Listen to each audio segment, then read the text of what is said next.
बिस्मिल्लाहिर्रहमानिर्रहीम। अस्सलाम वालेकुम। कैसे हैं आप सब? उम्मीद करती हूँ सब खैरियत से होंगे। आज बनाएंगे आलू से बनने वाले बहुत ही टेस्टी स्नैक्स जो कि बहुत ही क्रिस्पी कुरकुरे बनते हैं और सिर्फ एक आलू से प्लेट भरकर ये स्नैक्स बनाएंगे। बहुत ही कम बजट रेसिपी है और खाने में उतनी ही जायकेदार।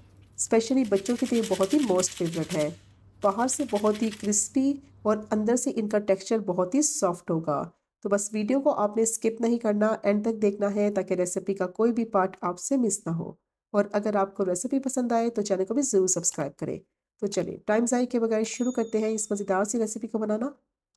तो ये मज़ेदार से स्नैक्स बनाने के लिए एक बड़े साइज़ का मैंने आलू लिया है और एक मीडियम साइज़ की गाजर ली है।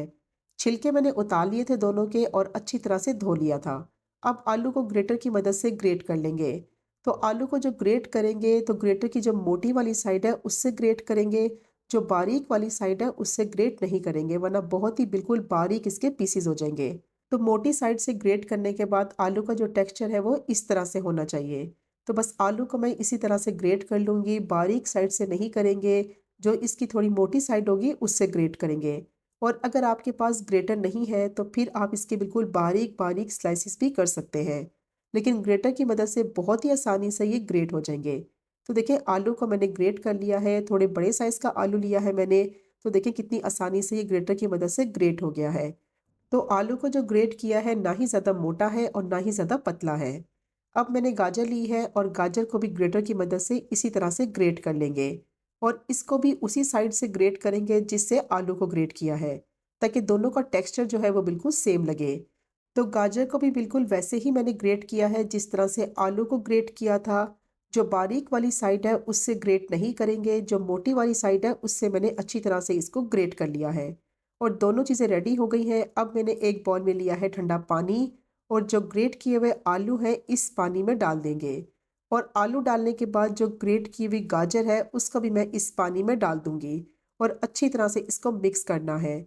और अब दोनों चीज़ें डालने के बाद इसमें डालेंगे हाफ टी स्पून नमक और नमक डालकर अच्छी तरह से इसकी मिक्सिंग करेंगे।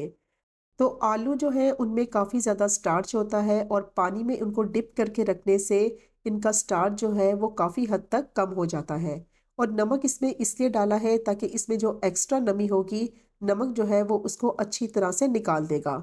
अब हाथों की मदद से मसल-मसल के 5 से 6 मिनट तक इस तरह से इसकी मिक्सिंग करेंगे, ताकि आलू और गाजर में जो स्टार्च है वो सारा निकल जाए। क्योंकि आलू में भी बहुत ही पानी होता है और गाजर में भी काफ़ी पानी का कंटेंट होता है। तो इसीलिए ये प्रोसेस ज़रूर करेंगे, इससे एक तो स्टार्च इसका सारा निकल जाएगा और जब इनको फ्राई करेंगे तो ये टूटेंगे भी नहीं। अब 5 से 6 मिनट तक अच्छी तरह से मैंने इनको मिक्स कर लिया है। अब इनका जितना भी पानी है हाथों की मदद से अच्छी तरह से निचोड़ लेंगे। पानी बिल्कुल नहीं होना चाहिए गाजर और आलू में। तो देखिए इस तरह से मैंने निचोड़ कर इनको ड्राई कर लिया है और एक प्लेट में इनको रखते जाएंगे। और सारी गाजर और आलू को इसी तरह से मैं स्क्वीज़ करते हुए सारा पानी इनका निचोड़ लूँगी।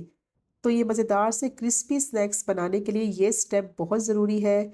इससे एक तो स्टार्च निकल जाता है और बहुत ही टेस्टी क्रिस्पी स्नैक्स बनकर तैयार होंगे।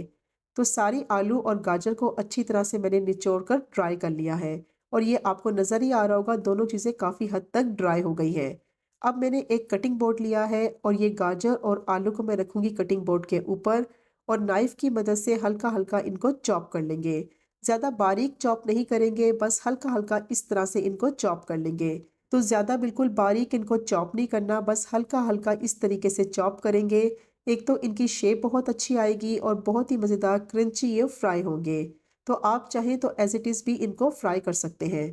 तो देखिए हल्का-हल्का मैंने इनको चॉप कर लिया है। गाजर और आलू दोनों बहुत ही ड्राई हैं, तो कितनी आसानी से ये चॉप हो गई हैं। अगर इनमें पानी होगा तो फिर इस तरीके से ये चॉप नहीं हो सकेंगी। अब इनको मैं डालूँगी एक बाउल में और बाकी की चीज़ें इसमें शामिल करेंगे। तो देखिए पानी बिल्कुल नहीं है, बिल्कुल ये ड्राई दोनों चीज़ें होनी चाहिए। अब इसमें डालेंगे 2 से 3 बिल्कुल बारीक कटी हुई हरी मिर्चें, 1/4 कप बिल्कुल बारीक चॉप की हुई स्प्रिंग अनियन ऐड करेंगे, इससे बहुत ही अच्छा फ्लेवर आएगा। हाफ़ टी स्पून नमक डालेंगे या फिर आप अपने टेस्ट के हिसाब से भी ऐड कर सकते हैं। हाफ़ टी स्पून काली मिर्च का पाउडर डालेंगे। अब इसमें डालेंगे 2 अंडे। अंडों को थोड़ी देर के लिए मैंने रूम टेम्परेचर पे रख लिया था और अब इसमें डालेंगे कॉर्नफ्लावर तो 3 टेबलस्पून भर के इसमें कॉर्नफ्लोर ऐड करेंगे ताकि इसमें जितना भी मॉइस्चर है कॉर्नफ्लोर उसको अच्छी तरह से एब्जॉर्ब कर लेगा। और अब इसकी करेंगे अच्छी तरह से मिक्सिंग। तो बहुत ही कम स्पाइसेस का इसमें इस्तेमाल करेंगे। मैंने सिर्फ काली मिर्च और नमक का इस्तेमाल किया है और हरी मिर्च डाली है सिर्फ फ्लेवर के लिए। अगर आप इसको ज़्यादा स्पाइसी बनाना चाहते हैं तो फिर आप इसमें चिली फ्लेक्स का इस्तेमाल भी कर सकते हैं, लेकिन इसका जो अपना टेस्ट और फ्लेवर है वो इसी तरह आएगा। तो बहुत ही कम स्पाइसेस का इस्तेमाल होता है, बहुत ही कम चीज़ें इसमें डाली जाती हैं और बहुत ही मज़ेदार कुरकुरे ये स्नैक्स बनकर तैयार होते हैं। तो देखिए अच्छी तरह से मैंने इसकी मिक्सिंग कर ली है। 3 टेबलस्पून भर के मैंने डाला है इसमें कॉर्नफ्लावर और कितनी अच्छी तरह से देखिए ये मिक्स हो गया है। और अब इसका टेक्सचर कुछ इस तरह से होना चाहिए कि जब मिक्स करने के बाद इसका एक बॉल बना के चेक करेंगे, आसानी से बन रहा है तो इसका मतलब है मिक्सचर बिल्कुल बन के परफेक्ट रेडी हुआ है। और अब इसको फ्राई करेंगे, फ़ौरन से फ्राई करना है, इसको रखेंगे नहीं वरना आलू और गाजर पानी छोड़ने लगेंगे। तो ऑयल को अच्छी तरह से गरम कर लिया है, बिल्कुल उसी तरह इनको फ्राई करना है जिस तरह पकोड़े फ्राई करते हैं। थोड़ा-थोड़ा सा मिक्सचर लेते जाएँगे और ऑयल में इसको डालते जाएँगे और साथ-साथ देखिए ये फ़र्म होते जाएँगे। बहुत ही मज़ेदार क्रिस्पी ये फ्राई होंगे और ऑयल को अच्छी तरह से गरम करके डालना है, ठंडे ऑयल में इनको नहीं डालेंगे वरना ये टूट जाएँगे। और ऑयल को गरम करने के बाद इसका टेम्परेचर थोड़ा-सा लो कर देंगे और अब इस तरह से सारे मैं बनाकर डाल दूँगी, हाथों की मदद से इसको शेप देंगे और बहुत ही आसानी से ये देखिए फ्राई होंगे। और मीडियम टू लो हीट पे इनको फ्राई करेंगे और बहुत ही अच्छे मज़ेदार से ये ऊपर से क्रिस्पी हो जाएँगे और अंदर से बहुत ही सॉफ्ट इनका टेक्सचर होगा। तो मेरे पैन का साइज़ थोड़ा बड़ा है, तो इसीलिए सारे मैं एक साथ ही डाल दूँगी। आप अपने पैन के साइज़ के मुताबिक फिर ऐड करें और एक-एक करके इसमें डालेंगे, क्योंकि एक साथ डालेंगे तो ये आपस में चिपक जाएँगे। तो 1 बाय 1 करके इस तरह से मैं इसमें शामिल करती जा रही हूँ और मीडियम टू लो हीट पे ये फ्राई होंगे 5 से 6 मिनट के लिए। दोनों साइडों को अच्छी तरह से फ्राई करना है ताकि ऊपर से अच्छा सा क्रिस्पी सा कलर भी आ जाए और अंदर से आलू जो है वो अच्छी तरह से पक भी जाए। और आलू को कद्दूकश किया था तो बहुत ही ईज़िली ये पक जाएँगे। तो देखिए एक साइड से फ्राई हो गए थे, अब इनकी साइड को पलट देंगे और दूसरी साइड से भी अच्छी तरह से इनको गोल्डन क्रिस्पी कलर आ जाने तक फ्राई कर लेंगे। और फ़ौरन से इनको नहीं हिलाएँगे, थोड़ी देर के लिए इनको फ्राई होने देंगे ताकि ऑयल में जाके ये थोड़ा-सा सेट हो जाए। ऑयल में फ्राई करते वक़्त देखिए ये टूटे भी नहीं हैं, बहुत ही आसानी से देखिए ये फ्राई हुए हैं। तो जब मिक्सचर आपने रेडी करना है, उसमें जो क्वांटिटी आपने इस्तेमाल करनी है कॉर्नफ्लोर की, वो बिल्कुल परफेक्ट होनी चाहिए। तो दोनों साइडों से ये अच्छी तरह से फ्राई हो गए थे, गोल्डन सा क्रिस्पी सा इन पे कलर आ गया है और अब इनको मैं प्लेट में निकाल लूँगी। तो बहुत ही मज़ेदार कुरकुरे ये स्नैक्स बन के तैयार होते हैं और बहुत ही कम बजट रेसिपी है, सिर्फ़ 1 आलू और 1 गाजर से ये ढेर सारे स्नैक्स प्लेट भरकर तैयार हो जाते हैं, जो कि बच्चों के तो बहुत ही मोस्ट फेवरेट होंगे। तो ये चेक करें इसकी फाइनल लुक, कितने मज़ेदार क्रिस्पी ये फ्राई हुए हैं। और अभी मैं आपको चेक भी कराती हूँ कि बाहर से ये कितने क्रिस्पी हैं और अंदर से जो इनका टेक्सचर है ना वो बहुत ही सॉफ्ट होता है।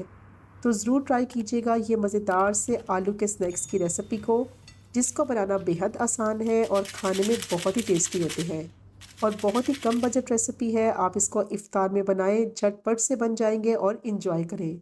और अगर आपको आज की वीडियो पसंद आए तो चैनल को सब्सक्राइब करें, वीडियो को लाइक करें और शेयर करें। इंशाल्लाह मिलेंगे अगले कुकिंग व्लॉग में फिर एक नई रेसिपी के साथ। तब तक मुझे अपनी ख़ास दुआ में याद रखें। अल्लाह हाफ़िज़।